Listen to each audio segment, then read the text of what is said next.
এবং যদিও ফাতিমাই সুবর্ণার চরিত্রে অভিনয় করছে, তারপরও আমি যেটা ভেবেছিলাম, আমার ক্রাফটিংটা আমি করেছি, মানে করতে চেয়েছি এমনভাবে যাতে ফাতিমা যখন ওর লাইফে আছে আর সুবর্ণা হিসেবে যখন ও ক্যারেক্টারটা প্লে করছে, দুটো ক্যারেক্টার যাতে ডিস্টিংগুইশলি ডিফারেন্ট মনে হয়, যাতে মনে হয় দুটো ডিফারেন্ট মেয়েকে আমরা দেখছি।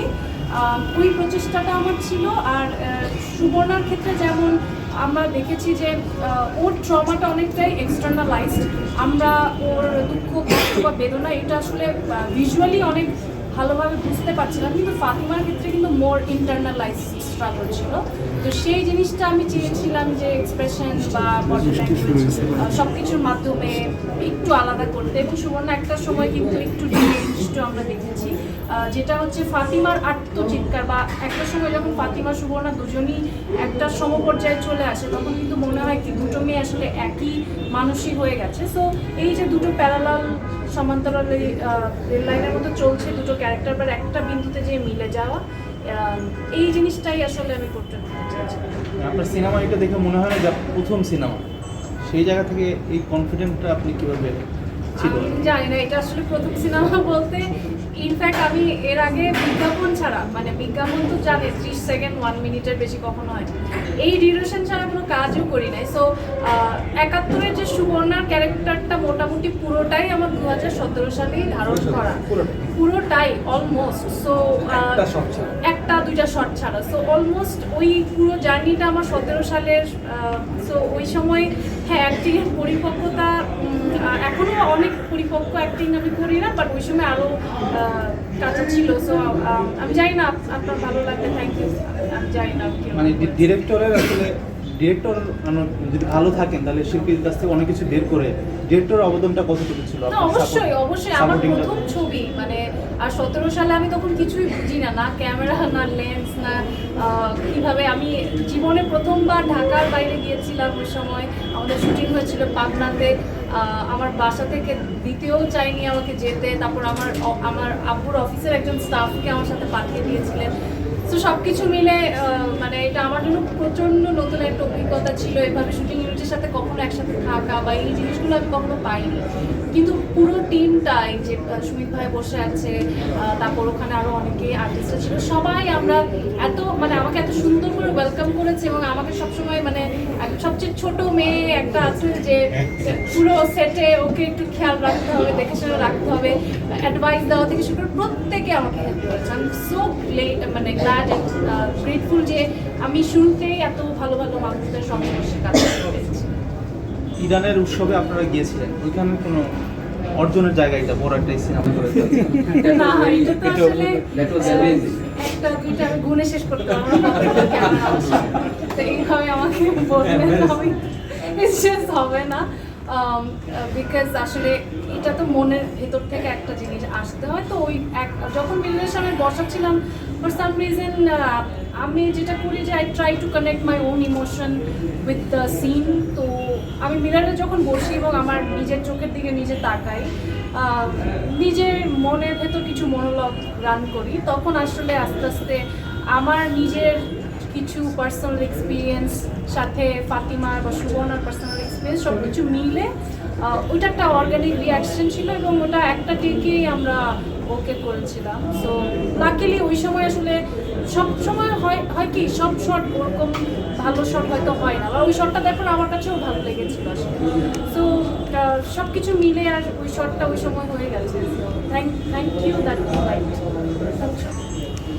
মানে সিনেমা নায়িকা হিসেবে আপনাকে মানে মানুষ চাচ্ছে এখন বেশি, আপনার মানে পরিকল্পনা শুনতে চাই, আপনি কি?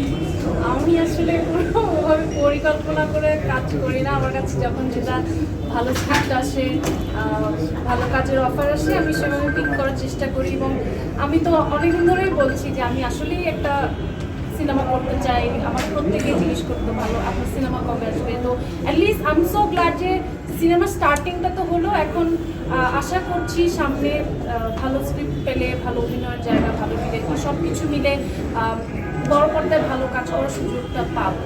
মানে আমার জন্য দোয়া করবেন। সিনেমায় রেগুলার হওয়ার কি ইচ্ছা আছে কিনা? রেগুলার বলতে আসলে রেগুলার টার্মটা আমি ঠিক জানি না কীভাবে ডিফাইন করতে হয়, বিকজ এখন রেগুলারিটির মানে যদি হয় যে হ্যাঁ আমার বছরে এতটা সিনেমা করতে হবে বা একটা পর একটা সাইন করে যাব, কিন্তু সিনেমাটা হয়তো ওরকম প্রত্যাশা অনুযায়ী হবে না, সেই রেগুলারটা আমি করতে চাই না। কিন্তু যখনই কোনো সিনেমা করি হয়তো কোনো না কোনো একটা জায়গায় যদি ওনাকে প্লাস করে তখনই সেটা করতে চাই। হয় সেটা আমার ক্যারিয়ারে অভিনয়ের ক্ষেত্রে প্লাস করবে, না হলে দর্শক জনপ্রিয়তার ক্ষেত্রে প্লাস করবে, বা একটা না একটা প্লাস থাকবে। এটা গতকাল মুক্তি পেল। তো সেই জায়গা থেকে অবভিয়াসলি হ্যাঁ, প্রথম সিনেমা আমি কখনোই চাইনি নারী কেন্দ্রিক সিনেমা করতে বা রিস্ক নিতে। এই ফ্যাক্টরটা আমি যদি ফ্রেশ ডিসিশন নিতাম হয়তো সেটা করতাম না, but at the same time আমার দায়বদ্ধতার জায়গা থেকে বা একটা কাজ ভালো হওয়াটা বেশি ইম্পর্ট্যান্ট আমার কাছে, রাদার দেন হলে চলা না চলার থেকে, সেটা এখন ওটিটিতে হোক বা সিনেমাতে হোক। বাট আমি গ্ল্যাড যে অ্যাটলিস্ট আমাদের বিভিন্ন ফেস্টিভ্যালে যাচ্ছে, সিনেমাটা প্রশংসিত হচ্ছে, এবং একদমই যে দর্শক নেই সেটাও না, because I was very surprise গতকালকে এতজন অডিয়েন্স এসছেন, এবং আমি ভাইয়া ছবি পাঠালেন দেখলাম, এবং আজকেও দেখলাম। সো সব কিছু মিলে আমরা সেরকমভাবে কোনো প্রচারণা কিন্তু ওরকমভাবে ঢালাভাবে করা হয়নি। সো সেই হিসেবে যে অর্গানিক ফুল অফ অডিয়েন্সটা আসছে, সেটাই আমি ভেরি গ্রেটফুল যে কোনো ফেস্টিভ্যালেও যাওয়া, এর আগে কোনো ফেস্টিভ্যালে যাওয়া হয়নি। তো সেই জায়গা থেকে ফেস্টিভ্যালের যে বিষয়টা কি সেই জিনিসটা ভালোভাবে নিজে প্রত্যক্ষ করা, এবং ওই যে বিভিন্ন দেশের মানুষজন আসে এবং আপনার সিনেমাটা যখন দেখছে তাদের ওপিনিয়নগুলো দিচ্ছে, বা তাদের সাথে আপনি এই যে একটা কালচারাল এক্সচেঞ্জ বা আপনার মতাদর্শ, আপনার রাজনৈতিক আদর্শ কিংবা আপনার ক্রাফটটাকে আপনি কীভাবে দেখেন সেগুলো যে শেয়ার করা বা এই এক্সচেঞ্জটা, এইটা আমার কাছে মনে হচ্ছে প্রত্যেকটা অ্যাক্টর বা প্রত্যেকটা ডিরেক্টরেরই এক্সপিরিয়েন্স করা উচিত। এবং আমার খুবই ভালো লেগেছে, প্রত্যেকের সাথে একটা পরিচয় হয়েছে, নেটওয়ার্কিং হয়েছে, এখনও অনেকের সাথে যোগাযোগ হয়, এবং তাদের ভাষ্যমতে আমার ফাতিমা কেমন লেগেছে সেটা শুনে আরও বেশি ভালো লেগেছে।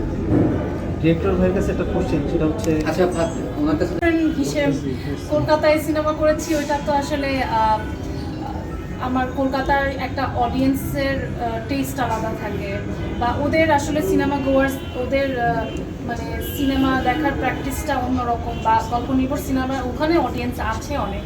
তো সেই ক্ষেত্রে ওখানে তো অবশ্যই ভালো সাড়া পেয়েছিলাম, এবং সেই আমার প্রথম সিনেমার জন্য আমি ফিল্মফেয়ারও পেয়েছি, ওখানে জার্নালিস্ট অ্যাসোসিয়েশন অ্যাওয়ার্ড পেয়েছি, প্লাস ওইটার পর আমার কলকাতা থেকে অনেকগুলো ছবির অফারও এসছে, এবং যার সাথে আমার দেখা হয়েছে কলকাতায়, যে কোনো ডিরেক্টর বলি, অভিনেতা অভিনেত্রী বলি, সবাই আমার কাজটার প্রশংসা করেছে। সো সব কিছু মিলে অবভিয়াসলি আমার স্টার্টিংটা ওখানে খুব ভালো ছিল, but at the same time I don't want compare ওটার সাথে এটার, বিকজ দুইটার অডিয়েন্স সব কিছু খুব আলাদা। ফাতিমা সম্পর্কে একটা বিষয় জানতে বলবেন? বলুন।